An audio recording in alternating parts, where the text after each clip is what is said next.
Shalom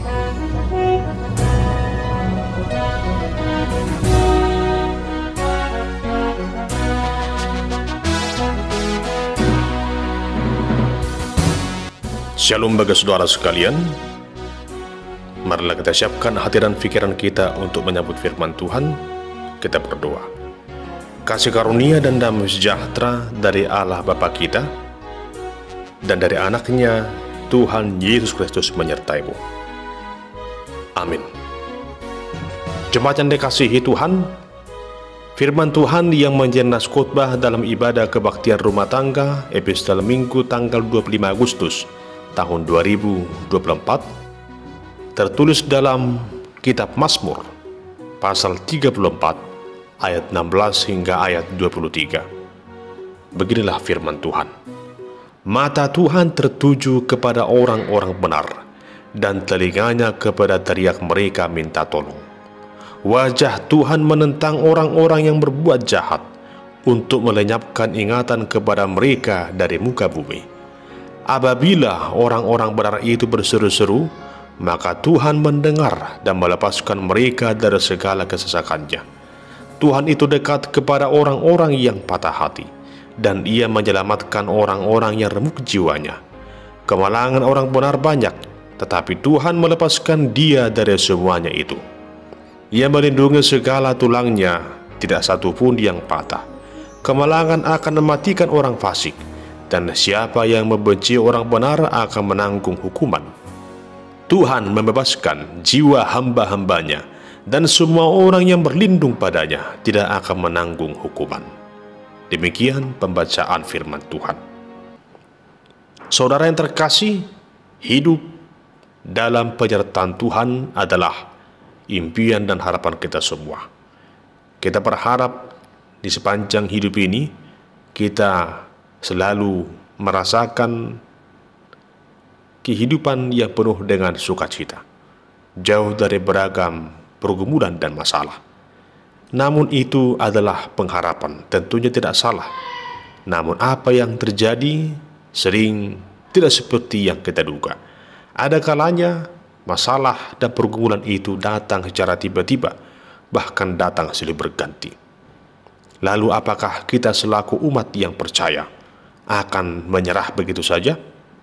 Tentunya selaku orang yang percaya kita harus selalu bersandar dan berharap hanya kepada Tuhan. Kita harus sungguh-sungguh menyerahkan segala apa yang kita alami dalam hidup ini kepada Tuhan, sumber pertolongan kita, kepada Tuhan, sumber kekuatan kita.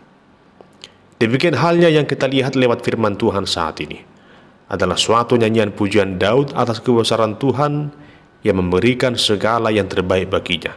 Terutama dikala ia mengalami situasi sulit, Tuhan melepaskan Daud dari jerat maut. Tuhan melepaskan Daud dari ancaman bahaya yang ia rasakan saat itu. Di mana firman Tuhan ini dilandasi dari situasi yang terjadi ketika Saul begitu sangat membenci Daud. Akhirnya Daud, tanpa berupaya untuk membalas kejahatan Saul, ia bersembunyi dari kejaran Saul. Adapun tempat persembunyian yang ia tuju saat itu adalah tempat kediaman orang-orang Filistin. Dan di sana ia berjumpa dengan raja orang Filistin, yaitu Raja Akis. Ibarat lepas dari mulut harimau masuk ke mulut buaya, seperti itulah yang terjadi dalam kehidupan Daud. Ketika ia berjumpa dengan Akis, ia pun merasa ketakutan. Ia sadar betul bahwa nyawanya sedang terancam. Tentunya tak lama lagi Akis akan membunuh Daud, karena ia mengingat bagaimana Daud telah membunuh Goliat, panglima perang bangsa Filistin itu. Tetapi di tengah situasi ketakutan itu, Daud tiba-tiba berpura-pura gila, sehingga Akis merasa jijik melihat tingkah laku Daud dan mengusir Daud dari tempat itu. Akhirnya Daud bersembunyi ke Gua Adulam dari kejaran Saul dan juga ancaman Raja Akis saat itu. Itulah yang terjadi dalam kehidupan Daud. Daud merasa bahwa itu terjadi oleh karena kehendak Tuhan. Tuhan melindungi Daud dengan cara yang tak dapat terselami oleh akal pikirannya. Dengan demikian, atas segala yang terjadi itu, Daud memanjatkan rasa syukur kepada Tuhan. Dia memuji Tuhan. Dia sungguh kagum atas segala perbuatan Tuhan yang memberikan kekuatan kepada Daud, bahkan melindungi Daud dari beban hidup, dari pergumulan yang sedang terjadi saat itu. Jemaat yang terkasih, lewat firman Tuhan saat ini, ada 4 hal yang dapat kita renungkan. Yang pertama, Tuhan menyertai orang yang percaya. Jemaat yang terkasih, sungguh sangat jelas disaksikan oleh Daud bagaimana penyertaan Tuhan yang ia rasakan di dalam kehidupannya. Demikian juga Daud merasakan dan menyaksikan bagaimana sesungguhnya penyertaan Tuhan dalam kehidupan orang benar. Dalam ayat 16 dikatakan, mata Tuhan tertuju kepada orang-orang benar, dan telinganya kepada teriak mereka minta tolong. Perkataan tertuju di sini merujuk kepada suatu tindakan Allah yang fokus memberikan perhatian kepada orang yang benar. Tuhan tak pernah lalai membiarkan orang benar itu mengalami suatu keadaan yang sulit sekalipun. Sekalipun orang benar akan mengalami beragam tantangan dan permasalahan dalam hidupnya, namun mata Tuhan tertuju kepadanya, telinganya kepada teriak mereka yang minta tolong kepadanya. Jemaat yang dikasihi Tuhan, sebagaimana Daud yang merasakan penyertaan Tuhan, yang merasakan bagaimana Tuhan mendengarkan seruannya, demikian halnya kita juga yang hidup saat ini. Yakin dan percayalah, mata Tuhan tertuju kepada setiap kita yang percaya kepada Tuhan, dan telinganya, pendengaran Tuhan, selalu mendengarkan seruan setiap orang yang berseru kepadanya. Walaupun kita sering merasa takut dalam hidup ini, sering merasa khawatir, sering merasa ragu, namun ingatlah, Tuhan tak pernah membiarkan kita sendirian. Tuhan tak pernah lalai menyatakan pertolongannya, hingga pada akhirnya pertolongan itu sungguh nyata dan datang di waktu yang paling tepat. Untuk itu, mari seperti Daud meyakini bahwa Tuhan selalu menyertai setiap orang yang percaya. Dengan demikian, jadilah sebagai orang yang sungguh-sungguh percaya, karena mata Tuhan tertuju kepada orang benar. Yang kedua, Allah menghukum setiap pelaku kejahatan. Jemaat yang dikasihi Tuhan, adalah suatu hal yang tak dapat berubah, bahwa sesungguhnya Tuhan benci kepada orang yang jahat. Atas setiap kelakuan-kelakuan yang diperbuat oleh manusia, Tuhan benci atas setiap dosa-dosa, setiap kejahatan yang dilakukan oleh manusia. Mengapa Tuhan membenci itu? Karena Tuhan tak pernah menciptakan manusia untuk menjadi orang yang berbuat jahat. Tuhan menciptakan kita dengan begitu baik dan sempurna sekali. Tuhan memberikan rohnya kepada kita, sehingga kita juga harus mencerminkan wajah Allah di tengah-tengah dunia ini. Namun karena iblis telah merasuk, menggerogoti dan merusak segala karakter manusia, akhirnya manusia itu menjauh dari Tuhan dan mau melakukan apa yang jahat. Namun di sini firman Tuhan mengingatkan kepada kita bahwa Tuhan tidak tinggal diam. Tuhan akan menghukum orang yang berbuat jahat itu. Ayat 17 dikatakan, wajah Tuhan menentang orang-orang yang berbuat jahat untuk melenyapkan ingatan kepada mereka dari muka bumi. Jika tadi di ayat 16 mata Tuhan tertuju kepada orang benar, namun di sini kita lihat wajah Tuhan menentang orang-orang yang berbuat jahat.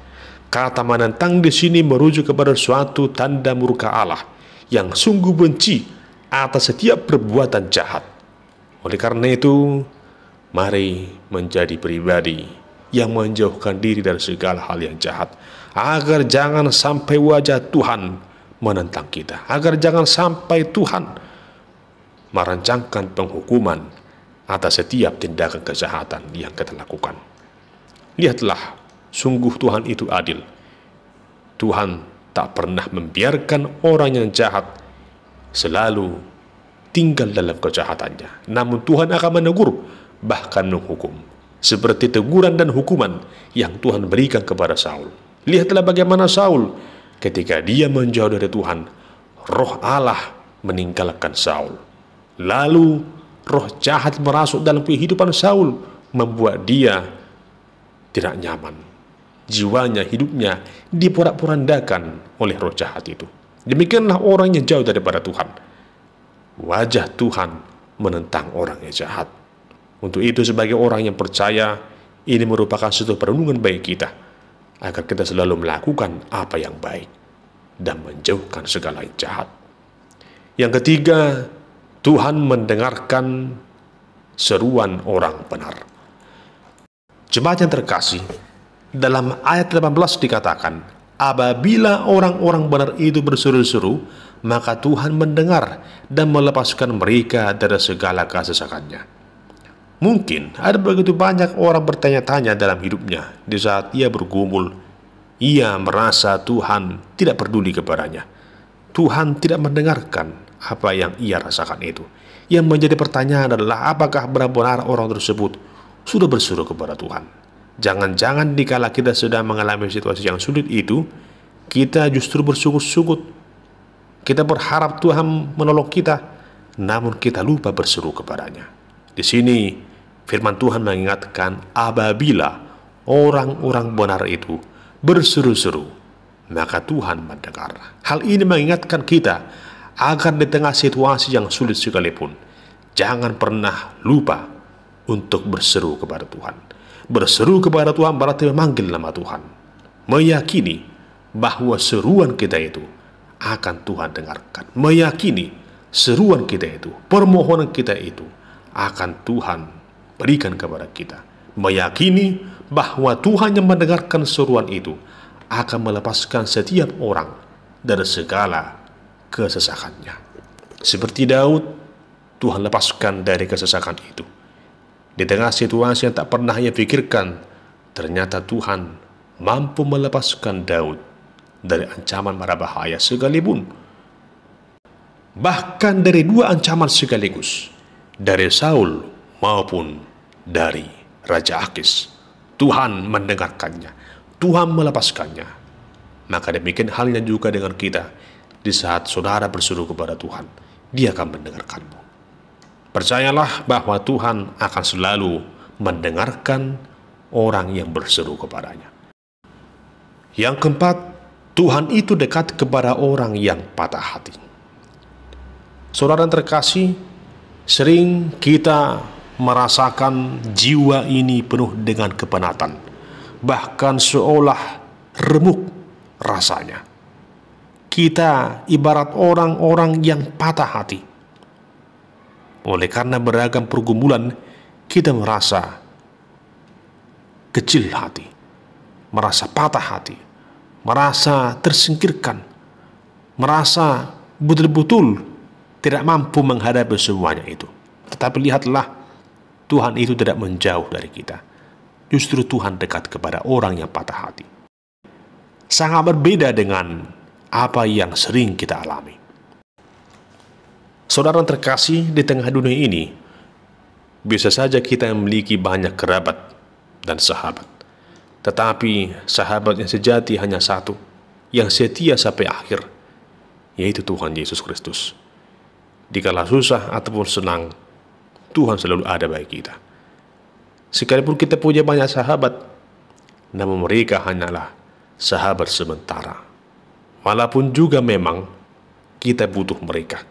Tetapi di sini kita merenungkan bahwa Tuhan, sahabat yang sejati itu, tak pernah lalai, tak pernah meninggalkan kita. Sebagaimana Tuhan yang dekat kepada Daud di tengah situasi yang patah hati, di tengah situasi yang begitu penat, demikian Tuhan juga dekat kepada setiap kita yang patah hati, yang bergumul, yang merasa terkucilkan, yang merasa kecewa dalam hidup ini. Apapun juga masalah yang kau rasakan saat ini, percayalah bahwa Tuhan itu dekat kepadamu. Tuhan tak pernah meninggalkan saudara. Jemaat yang dikasihi Tuhan Yesus Kristus, lewat firman Tuhan saat ini kita merenungkan bahwa memang menjadi orang baik, menjadi orang benar bukanlah perkara yang mudah. Karena di tengah dunia ini ada begitu banyak orang yang benci dengan orang-orang yang berbuat hal yang benar. Tetapi sekalipun kita akan dibenci, tetaplah berbuat apa yang baik. Nyatakanlah apa yang benar. Tetaplah nyatakan apa yang Tuhan kehendaki di dalam kehidupan saudara. Berlakulah jujur, berlakulah setia, tetaplah sungguh-sungguh datang menyembah memuji nama Tuhan. Jangan menjadi serupa dengan dunia ini. Jangan terpengaruh dengan beragam hal-hal di tengah-tengah dunia ini, tetapi tetaplah setia, percaya, dan berserah hanya kepada Tuhan. Lihatlah Daud yang Tuhan lepaskan dari beragam pergumulannya. Oleh karena dia setia, Tuhan memberikan keteguhan dalam kehidupan Daud. Demikian juga Tuhan akan menguatkan kita. Tuhan memberikan semangat kepada kita. Tuhan tak pernah meninggalkan kita. Sekalipun kita harus memikul salib itu, sekalipun kita harus melewati beragam penderitaan, namun ingatlah, penyertaan Tuhan tak pernah berakhir. Bahkan Tuhan Yesus sendiri sudah berjanji, ketahuilah bahwa aku menyertaimu sampai pada akhir zaman. Oleh karena itu, saudara yang terkasih, tetaplah bersandar sepenuhnya hanya kepada Tuhan Allah yang selalu menyertai dan memberkati setiap orang yang percaya kepadanya. Yakin dan percayalah hanya kepada Tuhan Allah yang selalu menyertai, memelihara, dan memberkati hidup saudara, sehingga kita semua menjadi orang-orang yang kuat di dalam Tuhan. Amin. Kita berdoa. Terpujilah Engkau ya Tuhan Allah, sumber segala hikmat dan kekuatan. Biarlah penyertaan-Mu selalu kami rasakan dalam hidup ini, sekalipun kami melewati beragam pergumulan, namun kami yakin Engkau selalu menjaga dan memelihara kehidupan kami. Terpujilah Engkau ya Tuhan Allah, sumber kekuatan kami. Amin.